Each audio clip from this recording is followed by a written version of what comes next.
know what? I'm not going to lie to you today. I'm tired. My plane got in around midnight last night from Chicago after covering that awful series in Milwaukee. I'm bored. These games aren't fun to cover.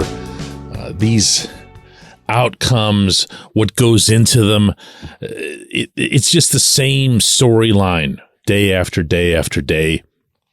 But then something happened. Something happened on that flight home. Good morning to you. I'm Dejan Kovacevic of DK Pittsburgh Sports, and this is Daily Shot of Pirates. It comes your way bright and early every weekday if you're into football and or hockey. I also offer daily shots of Steelers and Penguins, the same place that you found this. Brewers 5, Pirates 2. The less said about that game, the better. In a way, it was actually worse than the other two, or if you want to even throw in the other 3 from Wrigley Field that led into this 6-game losing streak. This team just flat out doesn't hit. It doesn't even have anything remotely resembling a plan of attack, calculated approaches at the plate. There's just nothing to this offense other than the occasional experienced hitter going up there and just doing their own thing. In other words, right now, that's pretty much Carlos Santana, to a lesser extent, Andrew McCutchen, and then Brian Reynolds had a 2-run homer yesterday. And everything else is just wow. Just wow. I asked Derek Shelton in his office after the game, like, what is that? What are you seeing in the offense? What's the... I don't know. I mean, we got to get something clicking. It's right now we do not have consistent, with the exception of maybe Santana and Reynolds, we don't have really good, consistent at-bats. And, we got a bunch of young guys, and we need to figure it out. It's not a lack of patience, obviously. No, it's not a lack of patience. If you look at what we're doing in the month of June, in terms of walking, we're walking. It's just we're not slugging and not driving the ball in the gap and not getting the big hits when we have to. I got to tell you, if I'm Andy Haynes, I'm not feeling all that great these days, not just because of the results, but when your manager, your immediate superior in the organizational structure is referring to the offense going badly as we, guess who's the only commonality within that we? But yeah, you don't want to hear that. You want to hear this stuff about the flight home. So, as everyone knows by now, Henry Davis is coming up. He's going to make his big league debut tonight. This is, depending on your perspective, it's either overdue based on how well he'd been faring or the fact that he started out in Altoona, or it's not overdue based on the fact that he's going to have the fewest number of minor league plate appearances of any number 1 overall pick before being promoted since 1978. And it's very cool. Anytime that happens, it's a special event. So I'm on the plane, and a person in the row next to me sees my sweatshirt. I tend to be a walking billboard. And says, "Excuse me, do you write for DK Pittsburgh Sports?" And I answered in the affirmative because I kind of do. And he goes and introduces himself, and it's Davis's agent. And I'm not going to get into all the back and forth and everything like that. We're just talking on a plane.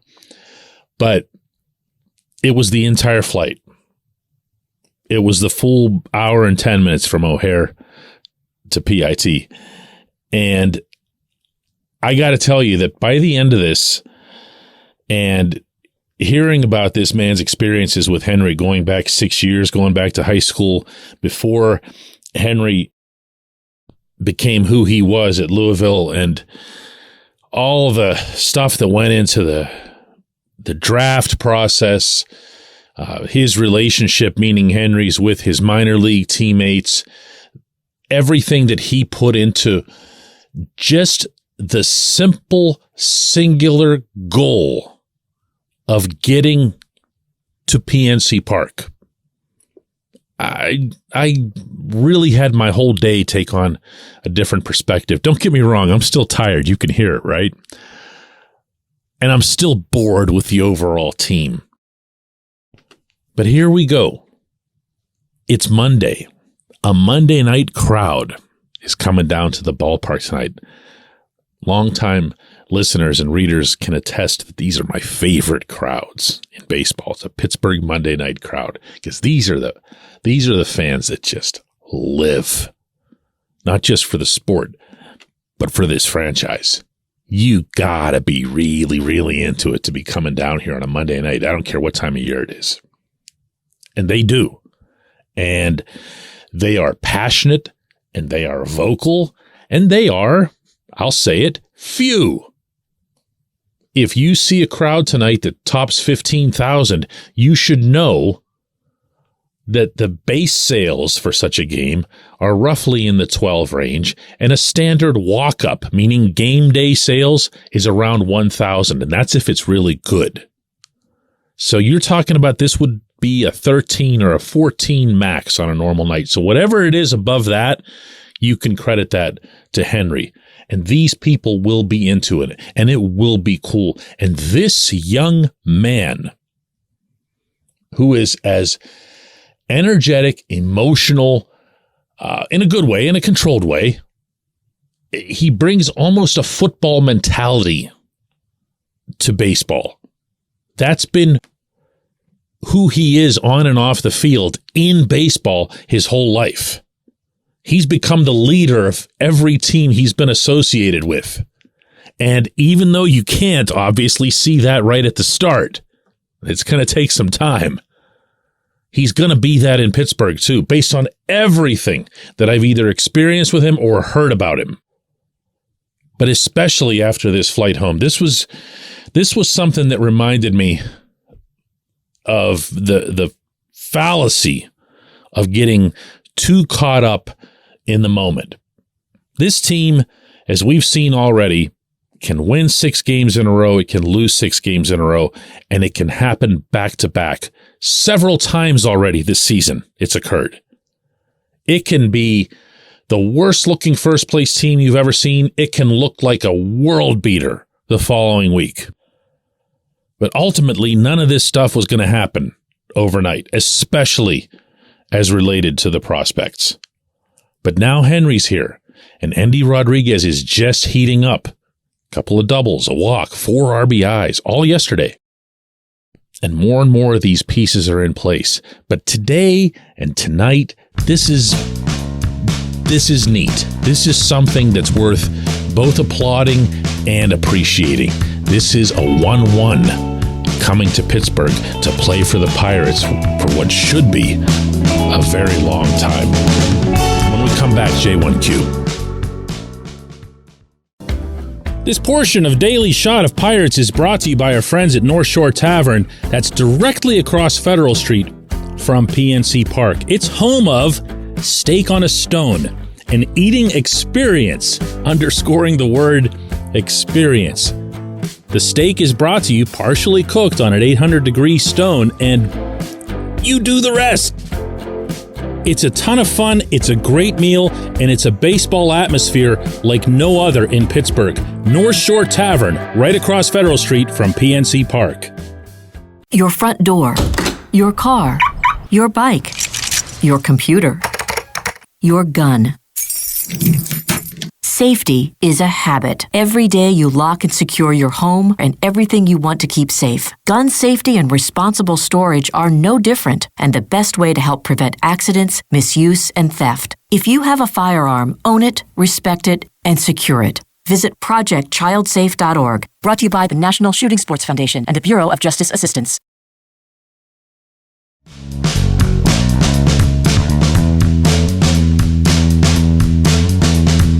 Today's J1Q comes from CP, who says, hey, DK, isn't addressing the pitching situation more important right now than adding a few bats? I don't know how well received this answer might be, but it's the only one I've got because I know how I feel about it. I feel like this team's got a potentially fatal flaw with its offense. I don't feel that way about the pitching. I don't even feel that way about the defense, which hasn't been great. I feel like those are addressable. I feel like they're fixable. This offense with this hitting coach, with Andy Haynes having these guys go up there and just watch pitches zip right by them. And you see it hitter after hitter after hitter. Like with Connor Joe, you can at least expect it because it's in his background. He's always been a pretty decent OBP guy. And he's been someone who's been conscientious about making sure that he waits for his pitch and then really goes at it when he gets it. Well, guess which part he's leaving out now? He doesn't swing at all anymore. Hardly at all. And he's sitting there in the 3, 4, and 5 hole as he was over this past week with guys on the bases. And there have been guys on the bases, not a ton, but some. And you have Joe coming up trying to walk. There's nothing wrong with walks. I'm not an idiot here, okay? But trying to walk isn't something that anyone would recommend.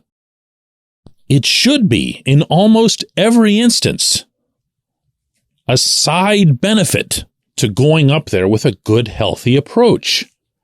Make that pitcher throw your pitch, but when that pitch comes, be very ready to swing at it and to do whatever it is that you want to do to it, whether that's hitting it for power or putting it in play or whatever. There were at-bats over the course of this trip where you could just tell guys just went up there looking for walks. Joe did it. Jason DeLay, I can't even. He watched 6 straight pitches go by with the bases loaded and 2 outs yesterday. 6 straight pitches, just zip, zip, zip, zip, zip, zip, zip, like that. And turned around and went and sat down. But the one that gets me out of any of these people was watching Rodolfo Castro yesterday do this. My friends, this young man has never seen a pitch that he didn't think he could hit and that he didn't want to hit. Now, all of a sudden, he's Joey Votto up there. He's just looking the ball right into the catcher's mitt. Whoop, whoop, right past him. Rodolfo Castro. I can't be convinced that this isn't something that's coming from the hitting coach. And if you want to say, well, listen, it can't just be the hitting coach. It's, that's something that would be an organizational philosophy, and Ben Cherington and Derek Shelton, who himself is a former hitting coach, would all have to be on it. Yes and no. Okay, they do have to be aligned in general. But in this structure that Cherington has set up, Oscar Marin and Andy Haynes are entrusted with developing the hitting philosophy, or the pitching philosophy in Marin's case, for the entire system, all the way down to Dominican Summer Ball. That's their domain. That's their thing. If you heard that audio clip that I played earlier from Shelton's answer to my question in Milwaukee yesterday, you know that this manager isn't happy with what he's seeing from these hitters. And he himself, not me, not any conspiracy theory, he himself referred to the whole thing as we, as if it was a collective, as if it was all happening for the same reason. I appreciate the question, and I didn't really answer the pitching part of it. The pitching's, I guess, something of a concern. I don't see it as a long-term one. I really don't. The Pirates have a ton of guys on the IL right now, and I don't know that it's more complicated than that. With the hitting, lots and lots of work to do. Let's do this again tomorrow.